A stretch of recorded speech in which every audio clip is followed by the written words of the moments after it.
ఇదే సినిమాల్లో జరిగితే హీరో ఏదైనా ఎన్కౌంటర్ చేయిచ్చేస్తే అందరం తప్పెట్టు కొడతాం ఇలా ఇలా ఇలా ఇలా ఇలా ఇలా అధ్యక్ష. సినిమా బాగుంది, సినిమా హిట్ అవుతుంది. కానీ ఇదే నిజ జీవితంలో ఒక దమ్మున్నోళ్ళు ఎవరైనా కానీ ఏదైనా చేస్తే ఏం జరుగుతుంది అధ్యక్ష?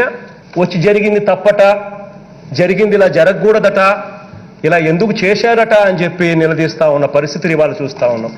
ఇటువంటి పరిస్థితుల్లో ఎవరైనా కూడా కాల్ చేసినా కూడా వాళ్ళను హీరోలుగా భావించి చప్పట్లు కొట్టే పరిస్థితులేకి ఇవాళ మన సమాజం ఉంది అధ్యక్ష. కేసులు ఎవరి మీదైనా ఉండొచ్చు, కానీ ఆ కేసులు ఉన్నప్పుడు ఆ కేసులు తేల్చాల్సింది కోర్టులు. మీరు పలాని నేరం చేశారని మీరు చెప్పొచ్చు, చేయలేదు అని చెప్పి వాళ్ళు చెబుతారు. తేల్చాల్సింది కోర్టులు. మరి అలాంటి కోర్టులకు ఇవ్వాల్సిన అధికారం పోలీసులే తీసుకోవడం ధర్మమేనా అని అడుగుతా ఉన్నా. అంటే పోలీసులే అబాండాలు వేస్తారు, పోలీసులే జడ్జిమెంట్లు కూడా ఇస్తారు. మరి ఇలా చేయగలిగే నైతికత పోలీసులకు ఉందా అని అడుగుతా ఉన్నా.